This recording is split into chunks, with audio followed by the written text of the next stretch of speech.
औज़ुबिल्लाहिमिनश्शैतानिर्रजीम बिस्मिल्लाहिर्रहमानिर्रहीम रब्बिश रफ़्ली सदरी वयस्सिर ली अमरी वहलुल उक़दतम मिन लिसानी यफ़क़हू क़ौली रब्बी ज़िदनी इल्मा। डियर स्टूडेंट, अस्सलाम वालेकुम। मुझे उम्मीद है कि आप लोग खैरियत से होंगे।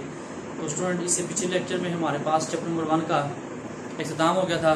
आज हम जाएंगे चैप्टर नंबर 2 के ऊपर, जिसका आपको बेसब्री से इंतज़ार था। वेरी इंपॉर्टेंट चैप्टर हमारे पास, मैट्रिसेस एंड डिटरमिनेंट। ऑलरेडी आपने मैट्रिसेस का चैप्टर 9th में पढ़ा है, लेकिन वही चीज़ें हमारे पास जो है दोबारा रिवाइज होंगी, कुछ नई चीज़ें भी आप पढ़ेंगे। तो चैप्टर नंबर 2 हमारे पास मैट्रिसेस एंड डिटरमिनेंट। तो सबसे पहले स्टूडेंट आपको पता चाहिए कि हमारे पास मैट्रिक्स क्या होता है, यानी मैट्रिसेस एंड डिटरमिनेंट। अब डिटरमिनेंट भी हम आगे जाकर डिस्कस करेंगे। सबसे पहले आप मैट्रिक्स को डिस्कस करें। हमारे पास मैट्रिक्स क्या होता है। Matrix rectangular array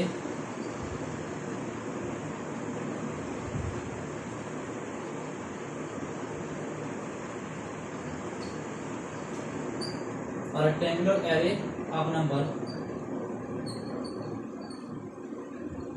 rectangular array of numbers enclosed in large scale bracket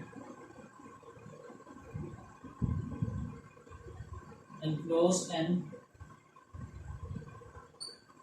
large scale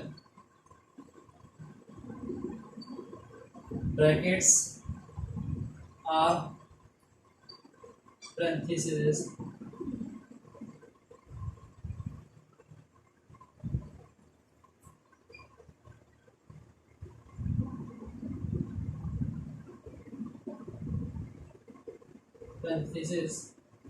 is known as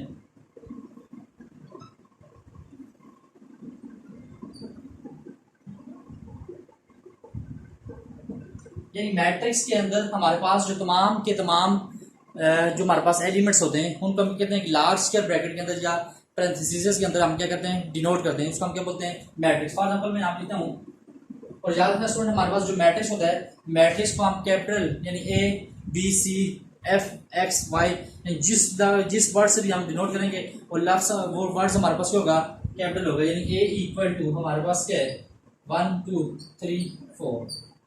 इस तरह मैं लिखता हूँ बी इक्वल टू हमारे पास है 1 2 3 4 9 6 3 1। अब ये हमारे पास क्या है, मैट्रिक्स है। ये मैट्रिक्स की हम कोड डेफिनेशन भी कर सकते हैं। The arrangements of the elements and the form of row and column is called matrix. यानी यहाँ पे हमारे पास जो एलिमेंट्स की अरेंजमेंट होती है उनको हम रो और कॉलम क्या करते हैं, अरेंजमेंट करते हैं, उसको हम बोलते हैं मैट्रिक्स बोलते हैं। उसके बाद स्टूडेंट हमारे पास होता है मैट्रिक्स। अब मैट्रिक्स के बाद हम जाते हैं ऑर्डर ऑफ मैट्रिक्स। हमारे पास ये होता है वेरी इंपॉर्टेंट टॉपिक है ये, ऑर्डर ऑफ मैट्रिक्स। अब स्टूडेंट हमारे पास किसी भी मैट्रिक्स का अगर हमने ऑर्डर फाइंड करना हो, यानी किसी भी मैट्रिक्स का अगर हमने ऑर्डर फाइंड करना हो, और अगर मेरे पास मैट्रिक्स ए है 1 2 3 -1, बी मैट्रिक्स हमारे पास 2 9 1 3 6 4, ये दो मैट्रिक्स हमारे पास। तो यहाँ पे हमारे पास जो ऑर्डर ऑफ मैट्रिक्स ये होगा, ऑर्डर ऑफ मैट्रिक्स ए। अब ऑर्डर ऑफ मैट्रिक्स ए जो हमारे पास होगा, ऑर्डर ऑफ मैट्रिक्स ए हमारे पास होता है रो, ऑर्डर जो हमारे पास होता है order of matrix, order of matrix हमारे पास होता है रो क्रॉस कॉलम। हमारे पास होता है रो क्रॉस कॉलम। अब यहाँ पे रो हमारे पास कितनी है स्टूडेंट, ये जो हॉरिजॉन्टल लाइन होती है इसको हम बोलते हैं रो, और जो वर्टिकल लाइन जिसको हम क्या बोलते हैं, कॉलम। यानी किसी भी मैट्रिक्स के अंदर हमारे पास ये जो हॉरिजॉन्टल लाइन होती है, हॉरिजॉन्टल लाइन हम किसको बोलते हैं, हॉरिजॉन्टल लाइन किसको रिप्रेजेंट करती है, रो को रिप्रेजेंट करती है। और जो वर्टिकल लाइन है, वर्टिकल लाइन किसको रिप्रेजेंट करती है, कॉलम को। यानी ये जो हॉरिजॉन्टल लाइन है ये हमारे पास रो आ गई, और ये हमारे पास क्या गई, कॉलम आ गई। तो ऑर्डर ऑफ मैट्रिक्स से, अब ऑर्डर ऑफ मैट्रिक्स हमारे पास क्या है, रो क्रॉस कॉलम। तो इस मैट्रिक्स में हमारे पास कितनी रो है, 2 क्रॉस 2। इस मैट्रिक्स का ऑर्डर हमारे पास होगा 2 क्रॉस 2। इस मैट्रिक्स बी है, तो order of matrix B equal to, अब यहाँ पे हमारे पास फर्स्ट रो आ गई, सेकंड रो आ गई, थर्ड रो आ गई। यानी ये हमारे पास होगी 3 क्रॉस 3 रो आ गई, और कॉलम कितने हैं, 1 कॉलम 2 कॉलम। यानी ऑर्डर ऑफ मैट्रिक्स बी हमारे पास होगा 3 क्रॉस 2। और इसको हम ऐसे भी डिनोट कर सकते हैं, तो or order of matrix B equal to हमारे पास होगा 3/2, ऐसे भी इसको लिख सकते हैं। अभी स्टूडेंट हमारे पास मैट्रिक्स था, उसके बाद हमने आपको बताया ऑर्डर ऑफ मैट्रिक्स हमारे पास क्या होता है। अब नेक्स्ट हम जाते हैं इक्वलिटी ऑफ टू मैट्रिक्स, यानी दो मैट्रिक्स हमारे पास इक्वल किस वक्त होते हैं। तो स्टूडेंट याद रखना इक्वलिटी ऑफ टू मैट्रिक्स में, इक्वलिटी ऑफ टू मैट्रिक्स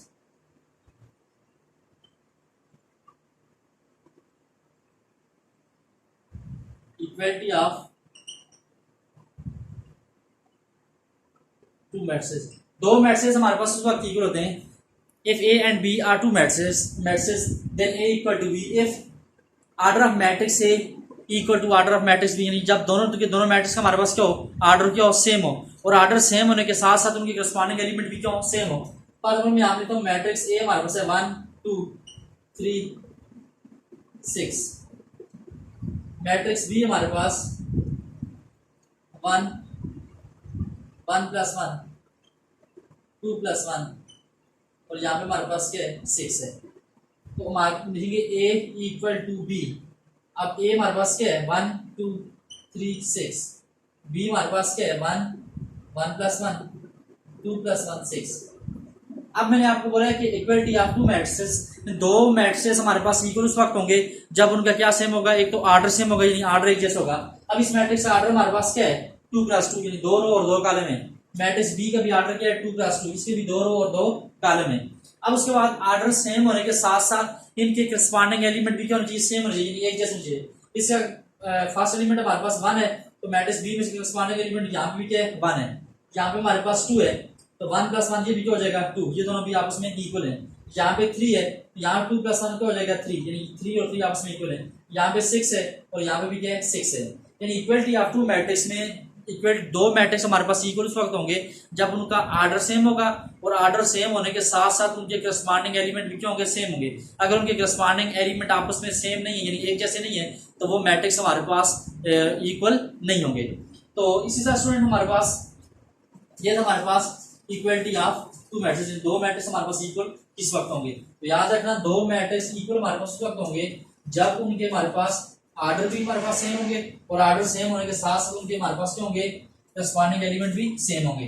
तो पहले हमने डिस्कस किया मैट्रिक्स। मैट्रिक्स हमारे पास क्या होता है, rectangular array enclosed and large square bracket is known as matrix. या दूसरी डेफिनेशन मैंने आपको ये बताई है, the arrangement of the elements in the form of row and column, यानी ऐसा मैट्रिक्स जिसमें हम एलिमेंट्स को क्या करते हैं अरेंज करके लिखते हैं in the form of row and column है। the arrangement of the elements in the form of row and column is known as matrix। उसके बाद हम बात करते हैं टाइप ऑफ मैट्रिक्स के ऊपर।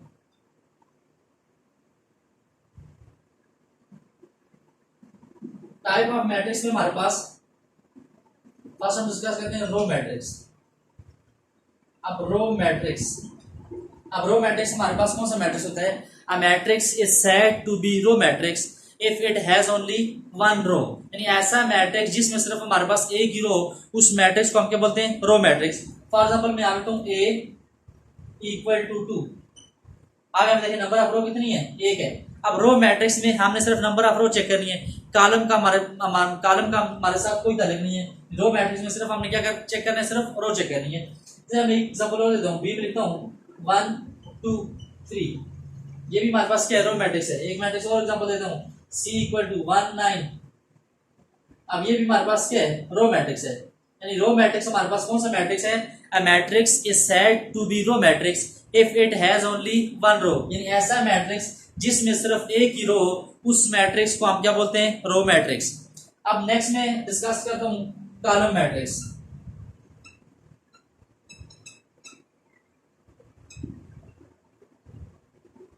कॉलम मैट्रिक्स, अब कॉलम मैट्रिक्स की डेफिनेशन ये होगी, a matrix is said to be column matrix if it has only one column, यानी ऐसा मैट्रिक्स जिसमें सिर्फ एक ही कॉलम हो, उस मैट्रिक्स को हम क्या बोलते हैं, कॉलम मैट्रिक्स। फॉर एग्जांपल मैं यहां लिखता हूं ए इक्वल टू 2 लिख देता हूं। अब ये भी हमारे पास क्या है, कॉलम मैट्रिक्स है, क्योंकि इसमें नंबर ऑफ कॉलम कितने हैं, एक है। इस तरह बी में लिखता हूं 1 3 5, डी में लिखता हूं 1 6, इस तरह मैं ई लिखता हूं 1 4 -3 2। अब ये सारे के सारे हमारे पास क्या है, कॉलम मैट्रिक्स। कॉलम मैट्रिक्स की डेफिनेशन क्या हुई, a matrix is said to be column matrix if it has only one column, यानी ऐसा मैट्रिक्स जिसमें हमारे पास सिर्फ एक ही कॉलम हो, उस मैट्रिक्स को हम क्या बोलते हैं? Column matrix. नेक्स्ट में स्टूडेंट बात करता हूँ स्क्वायर मैट्रिक्स की।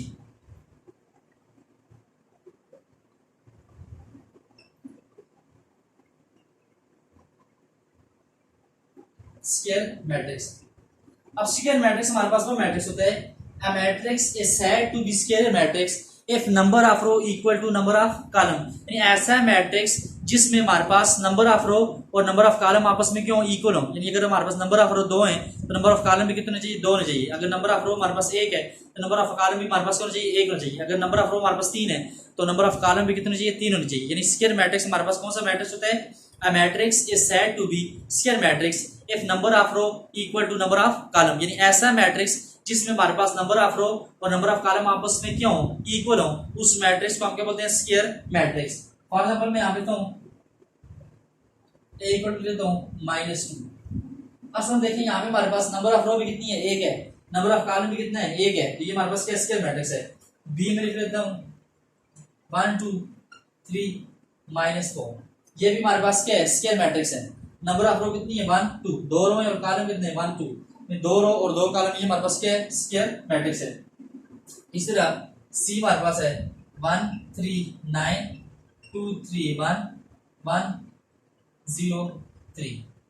अब सुन यहाँ पे देखें नंबर ऑफ रो कितनी है? 1, ये जो हॉरिजॉन्टल लाइन है 1 2 3, 3 रो है और कॉलम कितने? वर्टिकल लाइन है 1 2 3। नंबर ऑफ रो और नंबर ऑफ कॉलम हमारे पास क्या इक्वल है, इट मींस ये हमारे पास क्या है? स्क्वायर मैट्रिक्स है। स्क्वायर मैट्रिक्स की डेफिनेशन क्या हुई? A matrix is said to be square matrix if number of row equal to number of column, यानी ऐसा मैट्रिक्स जिसमें हमारे पास नंबर ऑफ रो और नंबर ऑफ कॉलम आपस में क्यों इक्वल हो, उस मैट्रिक्स को हम क्या बोलते हैं? Square matrix. नेक्स्ट में डिस्कस करता हूं स्टूडेंट हमारे पास रेक्टेंगुलर मैट्रिक्स।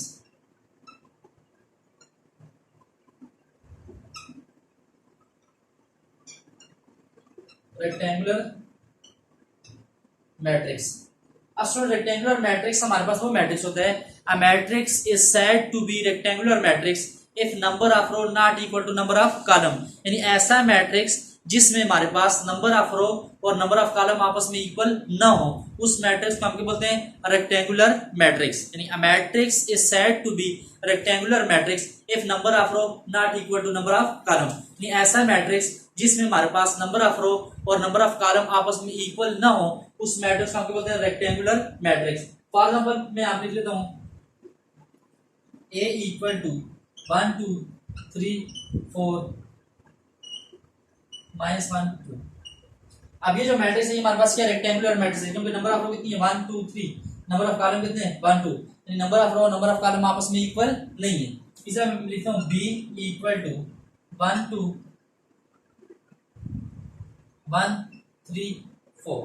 अब ये भी हमारे पास क्या रेक्टेंगुलर मैट्रिक्स है। नंबर ऑफ रो कितनी है? 1 2 3, नंबर ऑफ कॉलम कितने हैं? 1 है, यानी number of row number of column आपस में इक्वल नहीं है। और भी इसकी डिफरेंट जो हमारे पास एग्जांपल हो सकती हैं। उसके बाद नेक्स्ट मैं बात करता हूं डायगोनल मैट्रिक्स की। अब डायगोनल मैट्रिक्स हमारे पास कौन सा मैट्रिक्स होता है?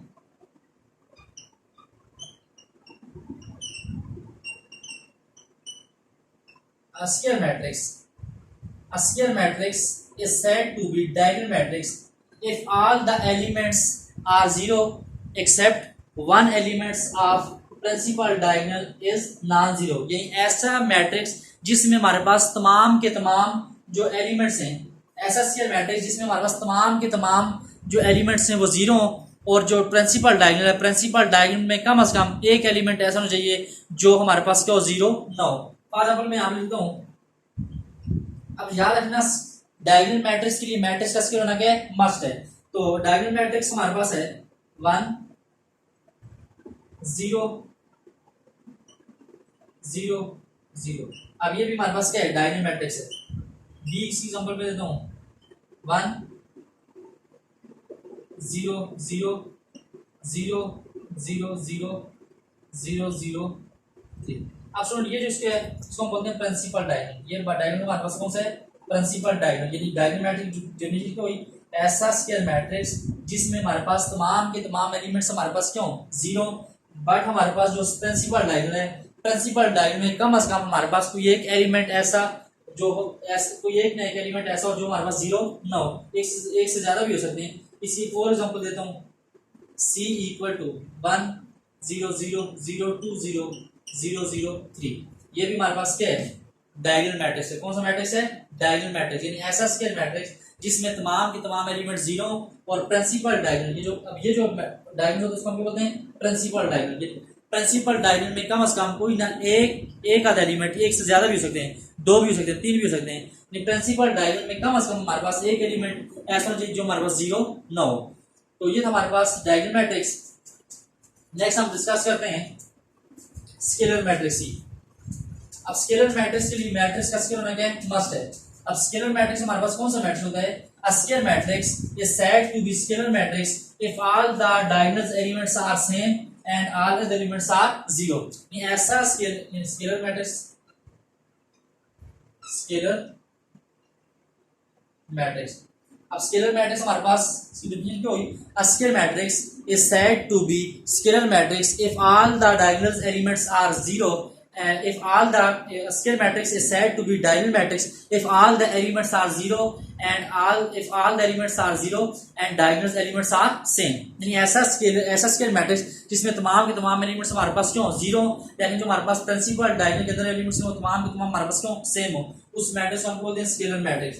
और अगर मैं यहाँ बताऊँ A इक्वल टू 2 0 0 2, अब देखें प्रिंसिपल डायगोनल के अंदर हमारे पास एलिमेंट क्या है, सेम है। इस तरह B लिख लेता हूँ मैं यहाँ पे 3 0 0 0 3 0 0 0 3।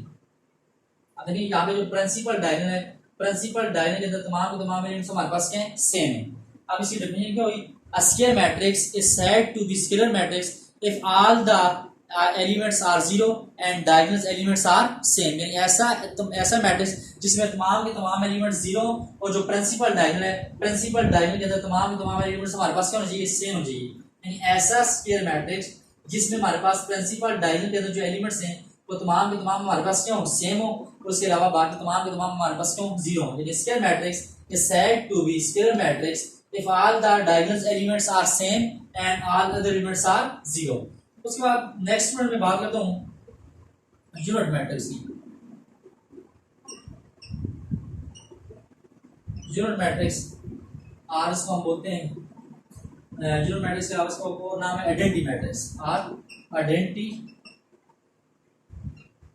मैट्रिक्स। अब यूनिट मैट्रिक्स हमारे पास वो मैट्रिक्स होता है, a matrix is said to be unit matrix or identity matrix if all the diagonal elements are 1 and all other elements are 0। यानी ऐसा मैट्रिक्स जिसमें हमारे पास प्रिंसिपल डायगोनल के अंदर तमाम एलिमेंट्स क्यों 1 हो और बाकी सारे के सारे क्यों 0 हो। अब इस मैट्रिक्स के लिए हमारे पास मैट्रिक्स का होना मस्ट है। डेफिनेशन क्या होगी, a scalar matrix is said to be identity matrix if all the principal diagonal elements are 1 and all other elements are 0। ये ऐसा मैट्रिक्स ऐसा स्केलर मैट्रिक्स जिसके अंदर हमारे पास तमाम के तमाम प्रिंसिपल डायगोनल एलिमेंट्स हमारे पास 1 हो और बाकी सारे के सारे हमारे पास क्यों 0 हो, उस मैट्रिक्स का हम क्या बोलते हैं, आइडेंटिटी मैट्रिक्स और यूनिट मैट्रिक्स।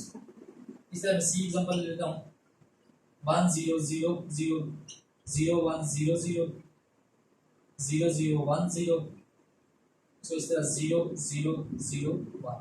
अब ये तमाम इसी एग्जांपल है यूनिट मैट्रिक्स या आइडेंटिटी मैट्रिक्स। उसके बाद स्टूडेंट हमारे पास नेक्स्ट जो टॉपिक है वो डिस्कस करेंगे हम, हमारे पास है वो जीरो मैट्रिक्स और नल मैट्रिक्स।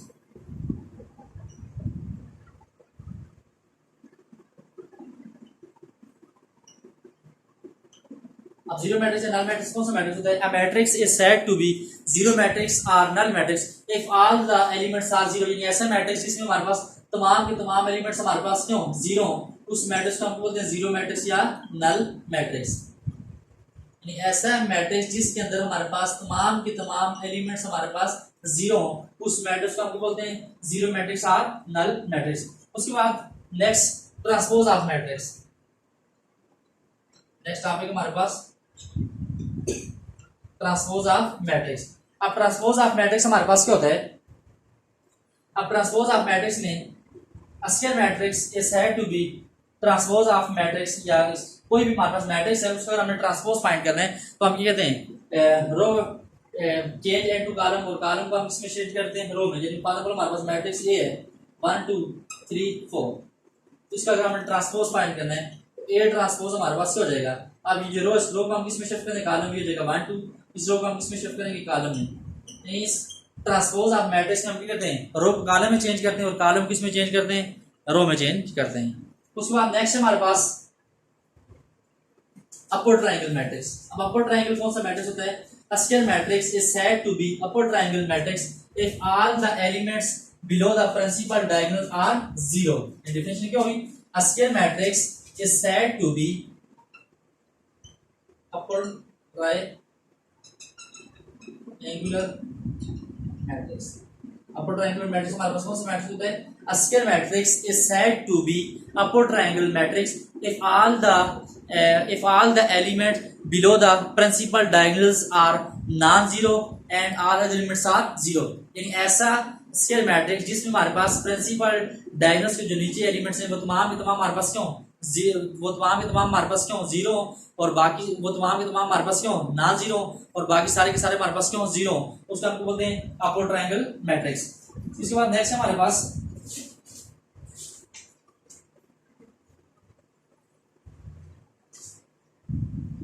लो ट्रायंगल मैट्रिक्स। लो ट्रायंगुलर मैट्रिक्स, दोनों की डेफिनेशन में थोड़ा सा फर्क है। अब अपर ट्रायंगुलर मैट्रिक्स हमारे पास वो मैट्रिक्स होता है, a matrix is upper triangle matrix, a matrix is said to be upper triangle matrix if all the elements below the principal diagonals are zero।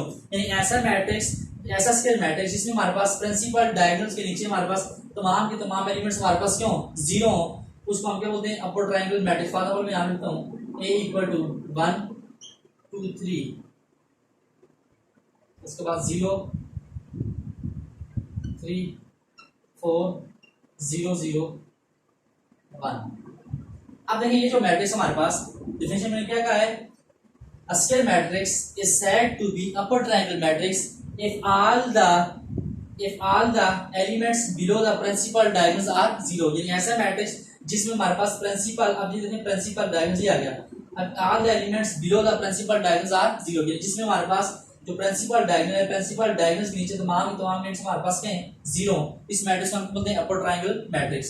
इस लोअर ट्रायंगल मैट्रिक्स में हमारे पास a matrix is said to be lower triangle matrix if all the elements above the principal diagonals are zero। यानी जिसमें हमारे पास principal diagonal से above तमाम elements हमारे पास क्यों जीरो, उस मैट्रिक्स को हम बोलते हैं lower triangle matrix. For example मैं आपको 1 2 3 1 6 2।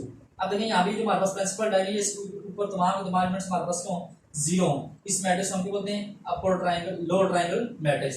लोअर ट्रायंगल मैट्रिक्स हमारे पास कौन सा मैट्रिक्स होता है, a matrix is said to be lower triangle matrix if all the elements above the principal diagonal are zero। यानी प्रिंसिपल डायगोनल से above जो एलिमेंट है, अब इसे above हमारे पास एलिमेंट एक ये और ये सारे के सारे हमारे पास क्यों जीरो, उस मैट्रिक्स को हम क्या बोलते हैं, लोअर ट्रायंगल मैट्रिक्स। और जो प्रिंसिपल डायगोनल्स के नीचे एलिमेंट है वो तमाम के तमाम जीरो, उसको हम क्या बोलते हैं, लोअर ट्रायंगुलर मैट्रिक्स। उसके बाद नेक्स्ट हमारे पास ट्रायंगुलर मैट्रिक्स। अब ट्रायंगुलर मैट्रिक्स हमारे पास वो मैट्रिक्स होता है, ऐसा मैट्रिक्स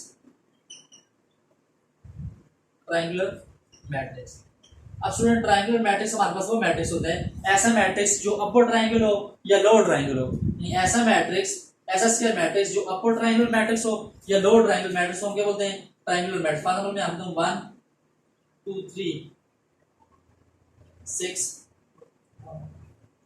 0 1 2 0 0 3। अब ये जो मैट्रिक्स हमारे पास, ये कौन सा मैट्रिक्स है, अपर ट्रायंगल मैट्रिक्स है। अब इसको हम ट्रायंगुलर मैट्रिक्स बोलते हैं। बी फॉर एग्जांपल मैं लिखता हूं 1 0 0 0 1 0 6 1 3। अब ये हमारे पास क्या है, लोअर ट्रायंगल मैट्रिक्स है। तो ऐसा मैट्रिक्स जो हमारे पास अपर ट्रायंगल हो या लोअर ट्रायंगल हो, उस मैट्रिक्स को हम बोलते हैं ट्रायंगुलर मैट्रिक्स। यानी square matrix is said to be triangular matrix if it is upper triangular और लोअर ट्रायंगल। ऐसा मैट्रिक्स जो हमारे पास अपर ट्रायंगल हो या लोअर ट्रायंगल, हम क्या बोलते हैं, ट्रायंगुलर मैट्रिक्स। उसके बाद नेक्स्ट हमारे पास student symmetric matrix. Symmetric matrix.